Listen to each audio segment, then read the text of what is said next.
समझ नहीं आ रहा अपने सैलरी इंक्रीमेंट का क्या करूं। बेटा इतना क्या सोच रहा है? अपने म्यूचुअल फंड्स के एसआईपी का टॉप अप करा ले। This is the right time. क्या समझ में नहीं आया? बेटा इतना क्या सोच रहा है? अपने म्यूचुअल फंड्स का एसआईपी टॉपअप करा ले। This is the right time. अब समझा।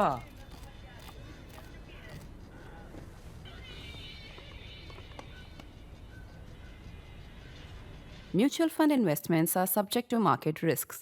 Read all scheme-related documents carefully.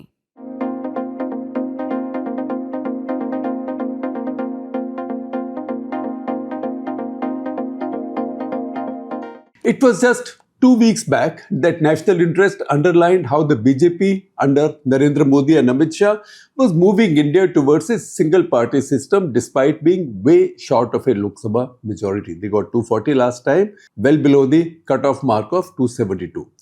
The theory will be tested in the monsoon session beginning Monday. There is a good chance it will affirm India's evolution into a one-party state. Of course, there will be a flip side to it. It will also open up the possibility for a second party to rise. If it could sweep in the detritus of the vote banks of the regional parties the BJP is currently decimating or subsuming. This incredible win for the BJP will, ironically, also open up the space for the Congress to rediscover its mojo as the BJP's only pan-national challenger. Is the Congress up to it? I know this will draw much skepticism, even derision, from both vicious haters and too often disappointed, heartbroken lovers of the Congress party. But Modi, Shah and the BJP will agree. They understand that the only reasonable challenge to them comes from the Congress. Go back to Modi's campaign speeches over the years. The party he attacks most is the Congress, the Gandhi family. This pattern is seen even in states where the Congress is a cipher. In Andhra Pradesh, he repeatedly said that because of the Congress party's appeasement policy, it boycotted the Ram Mandir consecration, referring to the recovery of a cash stash in the home of a domestic help of a Congress minister's aide in Jharkhand. He again asked where all the party had set up its cash warehouses. This was in Andhra too, where the Congress polled only 2.74% in the 2024 general election.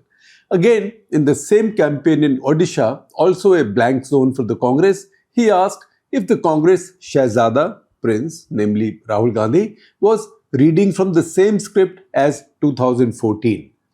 Congress didn't matter in Odisha, but he was attacking the Congress. In Bihar, where the Congress is a junior partner of the Yadav dynasty, he repeatedly targeted it for appeasement politics, or what he called as appeasement politics. In West Bengal, where the only rival for the BJP was Mamata Banerjee's TMC, he bundled Congress with her and said the two conspired to block the 33% reservation for women. Even if it's a municipal election, someplace the Congress doesn't exist, you will find the BJP targeting the Congress. That's an acknowledgement that Modi sees the Congress as his only likely challenger. He is too sharp to dismiss it contemptuously as insignificant. In the monsoon session, the supreme test of this argument will be if the BJP succeeds in collecting 2/3 majority by defections, co-option or abstention, and then pass the constitutional amendments needed to increase the size of parliament, carry out a fresh delimitation and wrap within the women's reservation bill. The 2/3 majority of 362 or above, starting with a mere 240 of your own, will be a political miracle, but it looks within reach. What will the BJP be looking at next? The Uttar Pradesh and Punjab elections earlier next year and Gujarat later in 2027.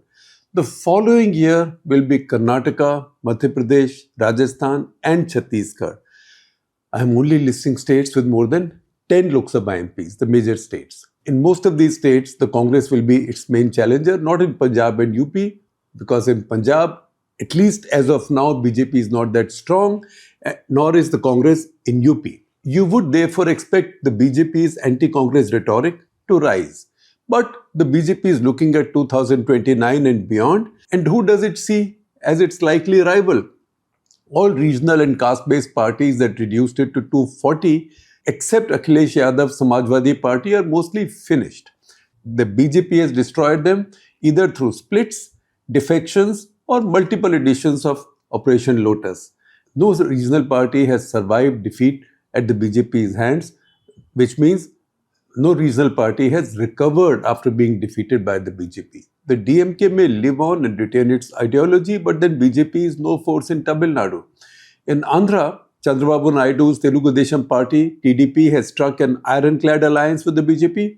Even his rival, YS Jaganmohan Reddy's YSRCP, won't fight the BJP or say a rude word about it.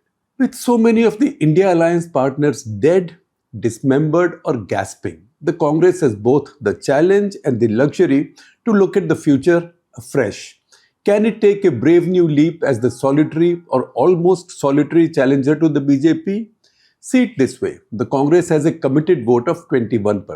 The BJP in 2024 got about 37%. The Congress does not have to get to 37. Even if it adds another 5%, it can mess things up for the BJP. You can presume that most of these additional votes will need to come from the BJP because it's in the fights against the Congress that the BJP has the greatest strike rate. A vote percentage of 30-32 can reduce the BJP to just about 200 seats. The NDA then leads will be very different. This is merely theoretical, but the BJP is very aware of this. That's why the Congress is its enemy number one, even when the rival is TMC, BJD or YSRCP. Since we are talking theory, an academic citation is in order. Read the paper by political scientist Edgar Saar and Pelin Ayan Musil. We'll try and get you a screenshot. This is in the July 2026, this year, edition of Journal of Democracy published by Johns Hopkins University Press. The headline would read so frightfully counterintuitive in India, where coalitions are accepted as the only way of defeating an entrenched incumbent. That is something that's gone back to 1967, 50 years in our political history, that only coalitions or opposition parties coming together can defeat an entrenched incumbent. In the Congress era, the BJP built NDA around it finally, and then the Congress responded with its UPA. The Johns Hopkins paper, highlighted to me by the print political editor D.K. Singh, turns the argument on its head, using examples of Hungary and Turkey. The essay, the authors say, overturns a consensus among scholars and strategists that only broad pre-electoral coalitions can unseat dominant parties in competitive authoritarian systems. The evidence, they argue, is in two surprising reversals: Hungary in 2026, where the single Tisza party swept Orban's Fidesz, and Turkey in 2024, when the Republican People's Party or CHP, running alone, won landmark local elections. Erdogan was not defeated himself, these were local elections. In Hungary, Fidesz dissident Peter Magyar built a new party and targeted Orban only on corruption. On immigration, other right-wing ideas, he is very much there. He is, if anything, about as right-wing as Orban. In Turkey, the CHP renewed itself and, I quote from this Johns Hopkins paper, absorbed the broader opposition electorate. That broader opposition electorate is a key point. It exists in every democracy, including in India. No party in India, even in a big sweep like Rajiv Gandhi's in 1984, no party in India has gone above 50% of the vote share, which means a lot of other people did not vote for the winning party, even party that swept the election. So far, the opposition has tried to bring this vote together by forming multi-party alliances. Can the Congress now dare to do it alone? Powerful incumbents can be defeated even by newcomers, as we have seen in Sri Lanka and Nepal. I don't count Bangladesh, as that election was held after banning the incumbent. In both Sri Lanka and Nepal, a new leader emerged with fresh ideas and a single party challenge. Can the Congress reinvent itself? A left-right binary won't work because on welfare, distributive economics, public sector, subsidies, Modi's even more to the left than the Congress. just attacking or ridiculing Modi over everything, his policies to his penchant for foreign honors, language, and style will get retweets but won't impress that about 15% additional vote that Modi brings to the BJP. The Congress needs a new idea and agenda. It says the BJP is surrendering to China and Trump, can't fight Pakistan, is too friendly with Israel, too friendly and too forgiving with Israel.